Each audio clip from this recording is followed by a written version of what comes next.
Israel minzo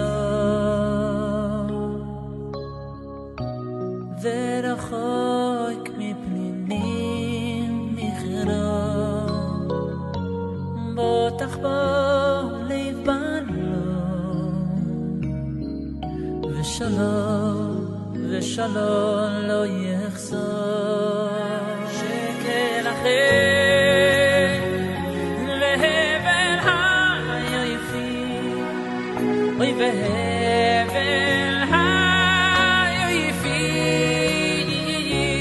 אישה ירס אשר היא תזענו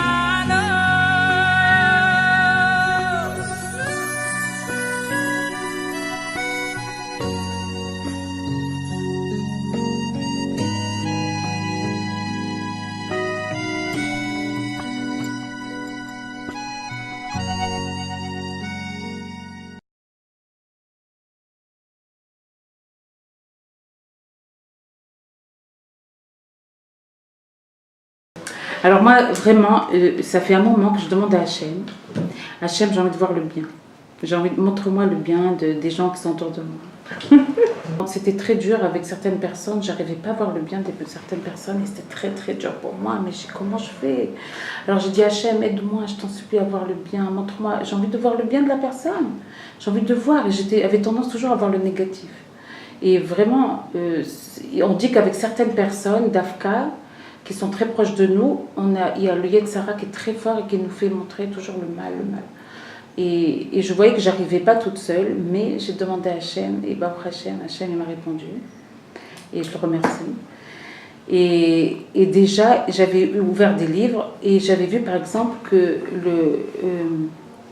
un grand rab, je dis pas le nom, un grand tzaddik, il faisait l'éloge d'un homme qui était vraiment loin de la Roukha, très loin de la Roukha. Alors on lui dit, comment tu parles tellement de bien de ce terme-là qui est loin du judaïsme, de la spiritualité, qui fait plein de... Alors il a dit, parce que c'est écrit dans le Rambam, que tous les Yehudim veulent faire du bien, mais c'est le Yetzara qui est honnête autant. C'est le Yetzara qui les empêche de faire du bien, mais au fond de chaque Yehudi, il y a une volonté très bonne de se rapprocher d'Hachem. Déjà ça m'a fait du bien, rien que ça. Psak du Rambam, chaque Yehudi, il veut faire du bien, mais c'est le Yetzara qui est, pour moi, c'est déjà, rien que ça. Une phrase comme ça, déjà, elle a commencé à changer ma façon de voir la personne. Ça veut dire que la personne, au fond, elle est bonne, et c'est le Yetzara qui l'empêche de faire du bien. Rabbi Nachman, il te dit qu'un Yehudi, lo shayach lo avon, un Yehudi, lo shayach lo avon, ça veut dire un juif, même s'il fait des fautes, c'est pas vraiment lui qui fait. Il a été pris par le Yetzara. C'est que on est créé à l'image de Dieu. Ça veut dire qu'en nous, on a du divin. C'est quoi divin? Ça veut dire un potentiel infini et un potentiel de bien, de bonté. Qu'est-ce qu'Hachem? Qui c'est Hachem? Hachem, c'est la Rachmanout Ein-Sofit, c'est le Tov Ein-Sofi. C'est le Koar Ein Sofi. Alors, si tu imagines quelqu'un qui est bien, déjà quelqu'un qui est bien, tu l'aimes, tu es attiré. Alors, Akadosh Baruch Hu, imagine comme il est bien, comme il est gentil, il s'occupe de chaque personne, il est infini. On ne peut même pas s'arrêter de savoir, d'imaginer la bonté, la Rahmanout, le Tov d'Akadosh Baruch Hu. Si on commence à réfléchir, ouais, tu te rends compte, il y a un père comme ça qui t'aime comme ça, qui est infiniment bon tout le temps, il cherche à te faire du bien, infini. Tu te sens bien après quand tu sais qu'il y a quelqu'un qui est attaché à toi et qui est tout puissant. Tout puissant, ça veut dire pour lui c'est quoi la nature? Tac, tac, tac, et t'arrange tout. Si on avait vraiment la pensée comme ça, on résoudrait beaucoup de nos problèmes. Parce qu'en fait, c'est quand on croit vraiment qu'Hachem il est tout puissant et infiniment bon, alors on s'attire le bien. Qu'est-ce qui bloque? C'est parce qu'on ne croit pas. D'accord? La émouna. Quand tu crois, ça vient. Quand tu ne crois pas, ça ne vient pas, tu bloques. C'est pas lui qui ne veut pas te donner.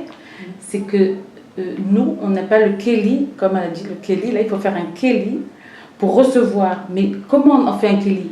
Comment on fait un ustensile pour recevoir? Quand on croit, alors il n'y a pas de safek que Hachem, Tov Shelouan, Sophie, qui va me donner Parnassa, Briout, Shlambaï, Trinori le Dim. J'ai pas de safek, puisqu'il est infiniment bon et il est tout puissant. Et alors moi je vois ça, là je l'ai vu parce que moi je recherchais comment je fais Hachem. Moi j'essaye de voir le mais j'arrive pas tout seul. Je me sens impuissante. Hachem, aide-moi. La tuile c'est quoi? C'est dire moi je suis impuissante Hachem. Montre-moi comment on fait pour être positive.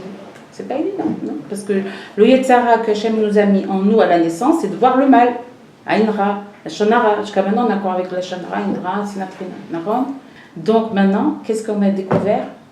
Que quand quelqu'un il fait du chesed, quand quelqu'un il donne, quand quelqu'un il remercie, quand il remercie son ami, il remercie Hachem, il a les mêmes hormones dans le corps que s'il avait mangé, s'il avait fumé, les mêmes.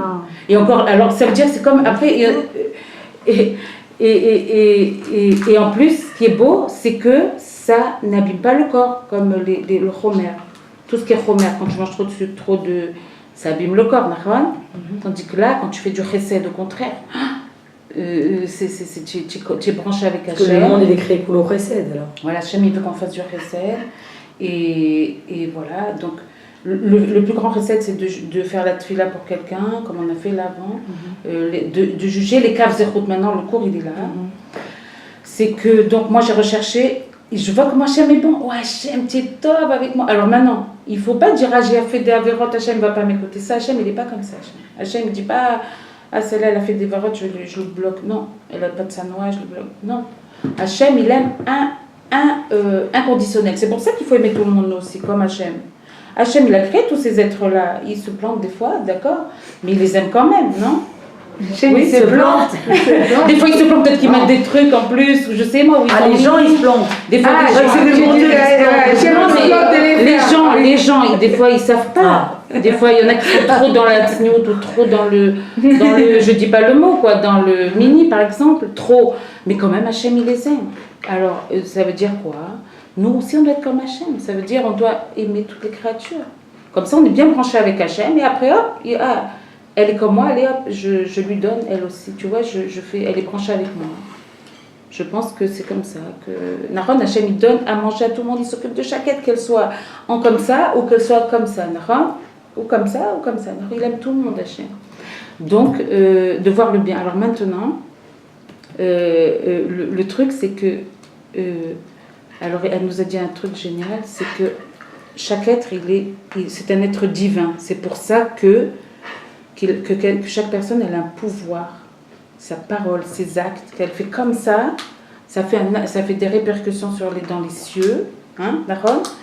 Et par exemple, quelqu'un qui est dans la joie, il s'amène de la joie. Quelqu'un qui est en colère, il s'amène un mauvais mazel. Rabbi Nachman dit, quelqu'un qui est trop bêtard, j'ai perdu de l'argent, j'ai perdu ça, il se ramène encore un autre ça. Quelqu'un qui dit, ouais, bon, merci pour ce que j'ai, Todaraba, hop, il se ramène encore du shefa, d'accord? Donc chaque être, il a du divin en lui. Rabbi Nachman, il dit quoi pour la colère et pour alors Rabbi Nachman, il dit que tsar mais vite tsar. Quelqu'un il a dit, pour ça qu'il dit mitzvah gdola liot besimcha tamid. Tu as vu ça? C'est le grand truc de Rabbi Nachman, le grand truc. Pourquoi? Parce que qu'est-ce que tu dis? Non, je me suis dit, en général, chez Breslev, c'est des hommes torturés. Alors pour eux, Dafka, il a dit liot besimcha tamid. Voilà. Pourquoi? Parce que l'Atzvut, il a dit c'est très mesoukan. Il a dit c'est mazik que ça peut amener encore des tsarot. Quelqu'un, il est triste parce que, je sais pas, il a perdu son shekel. S'il reste dans cette tristesse, il va encore perdre encore. Alors fais gaffe, dis merci que c'est pas pire. Baruch Hashem, c'est pas pire, c'est les tova, quoi. Hachem fait du mal. C'est comme si tu dis Hachem, il est cruel, il m'a fait perdre ça, il m'a fait perdre ça. Non, Hachem, tov, s'il te donne une épreuve, c'est que pour grandir. Tu vois qu'Hachem, il a que ça à faire. Il crée un monde pour frapper les gens. Ça veut dire que Dieu, il est comme ça. Il martyre les gens, quoi. Dieu, il a créé un monde de bonté. Ça veut dire maintenant, c'est un monde d'épreuve. Rabbi Nachman, il dit ça, Nachman. Kol haolam kulo malenisionot, aïkar lo lefaret klal. Ne pas avoir peur. La peur, c'est comme aussi la colère. Ne pas avoir peur. C'est tout. Les tova, c'est tout. Les tova. C'est que du bien, pas de mal. Même le pire des mal, c'est pour grandir. Il n'y a pas de mal. Ouais. Mais c'est dans un monde d'épreuve. En nous, on a du divin. Maintenant, les gens qui sont shlidi, ça veut dire qu'ils sont négatifs, c'est parce qu'ils ne se connaissent pas. On ne se connaît pas assez, alors on se dit, je suis pas bien, je suis triste, je suis une fille triste, je suis une fille feignante. Mais en vérité, ça c'est le Yetzara, c'est pas toi, comme te dit Rabbi Nachman. Zélo, le mal ne doit pas t'atteindre, tu n'es pas le mal. Toi, tu es bien. Toi, tu es une bonne. Tu as du divin en toi. Maintenant, tu as un haut tsar que tu n'es pas conscient de ça, c'est sûr. Parce que quand on nous dit ça, tu sais que quand tu es, oh mon Dieu, quel Neshama tu es. Oh. Si on disait ça à nos enfants, ouais, c'est Neshama. Peut-être ça réveillerait quelque chose. Mais on nous dit, ah, tu es sale, tu es feignante, que des trucs négatifs, les parents ne savent pas. Hein. Alors après, l'enfant il se met une étiquette, je suis un nul, je travaille pas bien à l'école, je suis pas ordonnée. Mais au fond de nous, c'est fou. Au fond de nous, on est très, très, très. Alors, maintenant, c'est merveilleux. Ça veut dire, même tu vois quelqu'un de négatif, au fond, tu te dis, ouais, au fond, il a une grande neshama. Dafka, les gens très négatifs, ça peut être des gens très positifs. Des gens très timides, peureux, ça peut être des gens très honnêtes. Ça veut dire, plus tu as une grandeur d'âme, plus tu as des grands écouviments. C'est pour ça qu'on demande Mashiach qui sera... qui va faire Nekuda Tova, il dit que c'est le rôle du Mashiach, c'est de voir Nekuda Tova dans chaque personne, ça veut dire le bien de chaque personne, il va faire Tchouva comme ça. C'est encore, ça ramène que même les gens qu'on voit des fois des bandits et tout ça, c'est pas qu'ils sont méchants, hein, c'est parce qu'on n'a pas réveillé leur bien. Ils ont cru, depuis qu'ils sont petits, on leur dit tu es nul, tu es méchant, tu es vilain, ils se sont mis une étiquette comme ça et ils sont devenus... C'est pas une raison non plus. Oui, mais... On va dire, ils sont un peu victimes, par quoi? Parce qu'ils manquent de connaissances. Maintenant, hein, s'il y a quelqu'un de gentil qui va venir, non, tu es capable, tu peux, mais qu'est-ce que ça veut dire? On a vu même de Resh Lakish, qui était un grand voleur, un grand brigand, que quand il a fait tchouva, il est devenu très rapide de ne pas prendre l'argent des gens. Ça veut dire que même un bandit peut devenir un grand tzaddik, comme Ménaché, qui a tué son grand-père, qui a fait Avodah Zarah, et après il a fait tchouva, il est le maître de la tchouva. Ça veut dire quoi? Quelqu'un qui a fait des grandes avérotes comme ça, il a fait le contraire. Ça veut dire qu'il y a un potentiel de tort. Et c'est ça ce qu'il faut faire avec notre mari, nos enfants, nos parents, parce que c'est le plus difficile, les gens les plus proches, c'est plus dur, il y a Tzara plus grand. De toujours se dire, il y a une grande Neshama derrière. Moi, mon rôle, c'est de réveiller la Neshama de mon mari, de mes parents, de mes enfants, et de croire en eux. Même s'ils font du mal, moi je crois toujours qu'il est bien. Même s'il fait du mal. Mon enfant, même si c'est un enfant hyperactif et pas... Je sais pas, elle racontait aussi qu'il y avait une fille très hyperactive qui était toujours en train de se plaindre dans la maison. Elle écoutait pas très bien à l'école. La mère, elle a appris à voir que sa fille, elle a un grand potentiel. Dafka, les grands colériques, c'est des gens qui ont une grande otzma. Ça veut dire qu'ils ont un grand potentiel. Les colériques, ça veut dire qu'ils ont de la puissance, de l'énergie. Et pas le voir, ah, c'est là... la shonara qui détruit encore. La shonara, ça veut dire je mets une étiquette négative sur quelqu'un, mais comme moi je suis un être divin, je crée par ma parole et ma pensée, je bousille cette fille par ma parole. Je bloque, je la tue avec Shalom. C'est incroyable comme c'est connecté parce que Rav Yifra, là, c'est temps, dans les cours, il y a un truc, il y a une histoire qui raconte tout le temps, enfin, qui revient souvent là ces derniers temps, où il parlait, enfin c'était plutôt il y a 10 jours comme ça, où il disait qu'il y avait quelqu'un, un enfant qui s'est fait renvoyer de l'école, d'accord, parce qu'il était justement trop hyperactif, ou je sais pas, il était pas loin à l'école, etc. Et ils ont envoyé apparemment une lettre à la maman pour envoyer l'enfant en disant qu'ils peuvent plus le garder dans l'école. Et la mère, au lieu de lui dire regarde, t'es un nul, etc., comme on peut pas te garder, on peut pas te garder, t'es un bon à rien et tout. La mère, elle l'a regardé, elle a dit regarde. Ils peuvent pas te garder parce que tu es trop intelligent pour eux. Alors, ils n'ont pas la capacité, les moyens de te garder dans cette école. Il faut qu'on te trouve une école qui va te mettre... En plus, elle avait raison. Et il est devenu un... c'est Newton. Là, elle a eu le réflexe. Mais il faut avoir le réflexe aussi. Il faut penser ça. Parce que la première réaction, on reçoit une lettre comme ça, on s'arrache la tête quand même. Enfin, je sais pas, ça me semble logique. Tu imagines, genre, de l'enfant. J'espère, mais t'es tellement intelligent.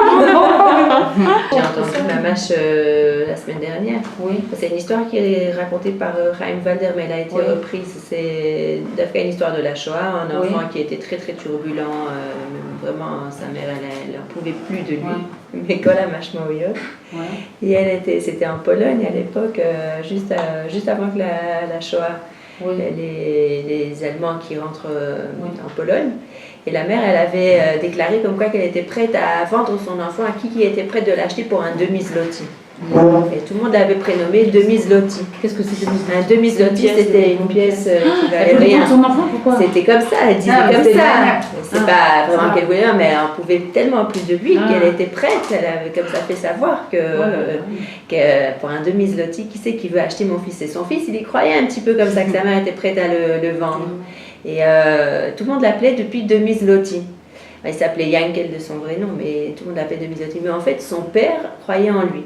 De tout le temps, il l'encourageait, ça veut dire la mère elle n'en pouvait plus, le père Caniré voyait les difficultés, mais toujours il était là encouragé, lui dire il va sortir quelqu'un de grand de toi, tu vas réussir, tu vas y arriver, tout le temps.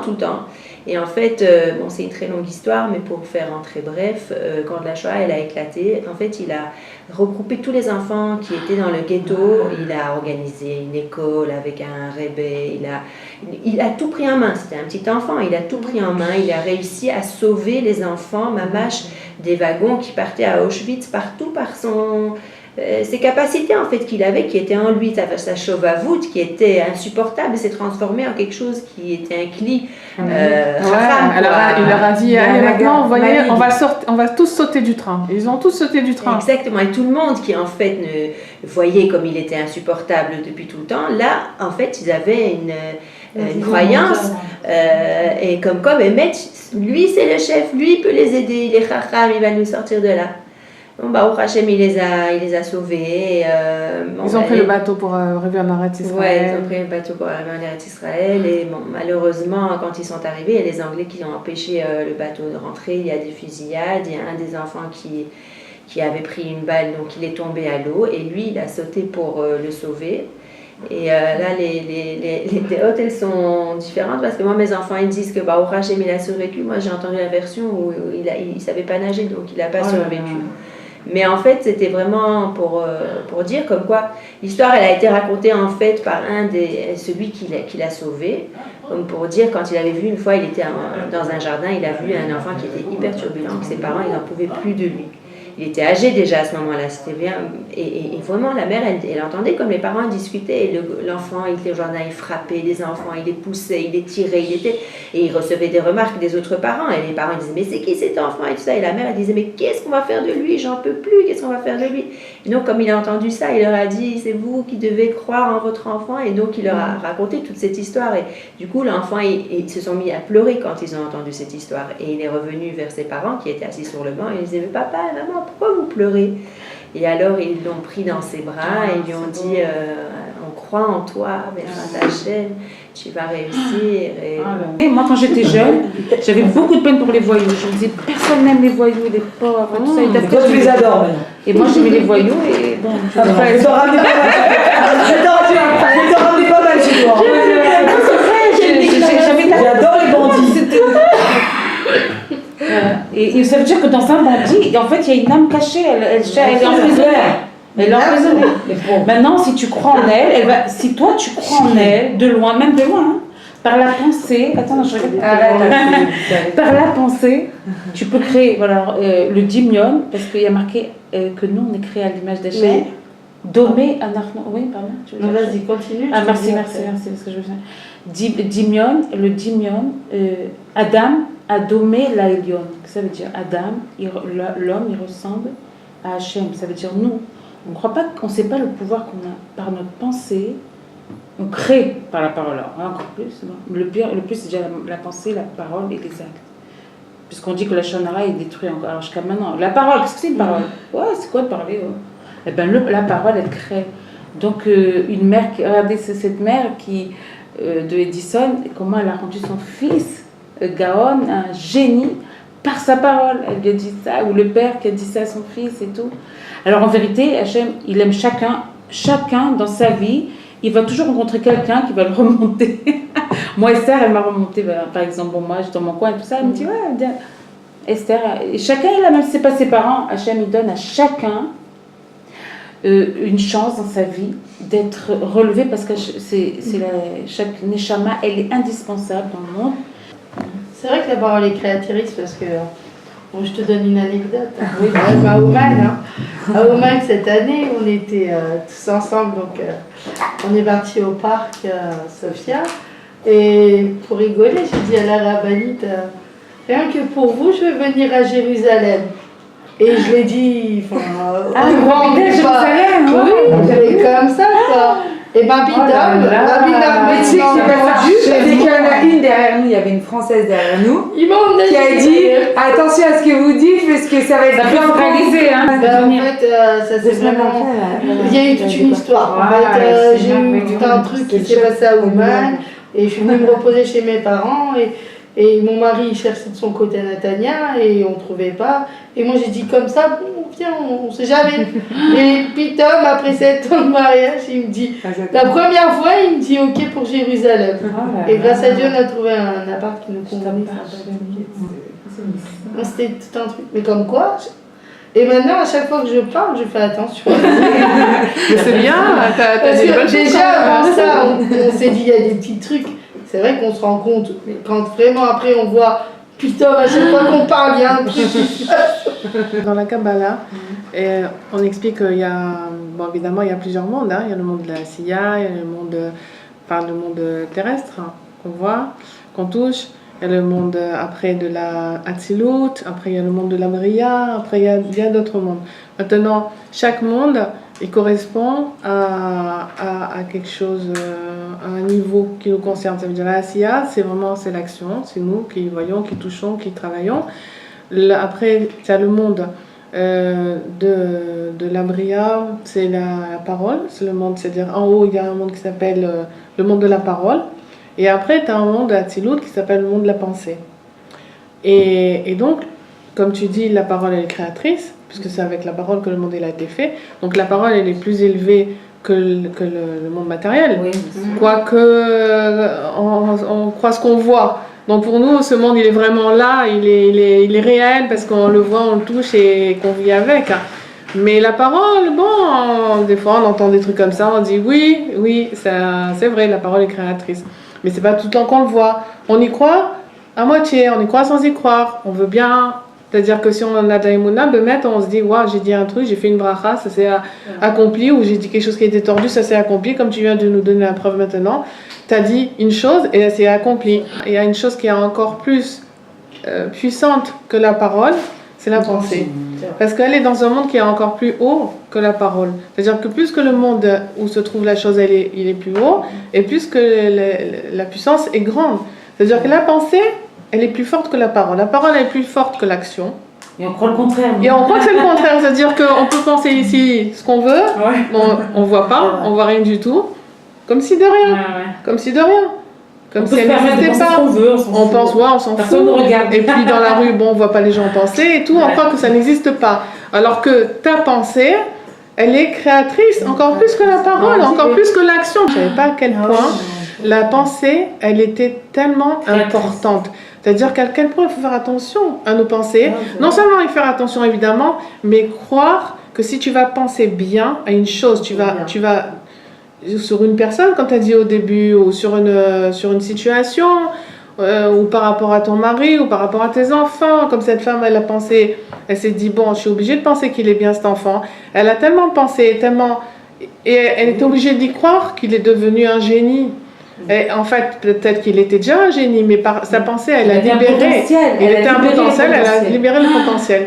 Donc maintenant, tu te rends compte, hein, quand tu vois des problèmes dans le monde actuel, si par exemple tu regardes les informations, bon, tu crois que c'est ça, ce sont ces chefs d'État qui ont l'air un peu coucou, et beaucoup coucou même, ils sont un peu foufou, qui font l'histoire, qui font la politique, qui font pencher le monde d'un côté ou d'un autre, alors que leur pensée, elle est nulle par rapport à leurs actions, ils n'ont aucune petite coûte, tandis que la pensée d'une petite femme qui est tsnoua dans sa maison en train de préparer son Shabbat, elle peut avoir une puissance qui est beaucoup plus grande qu'un chef d'État qui se trouve à l'autre bout du monde. Peut-être que nous, c'est nous qui faisons la politique, c'est nous qui faisons.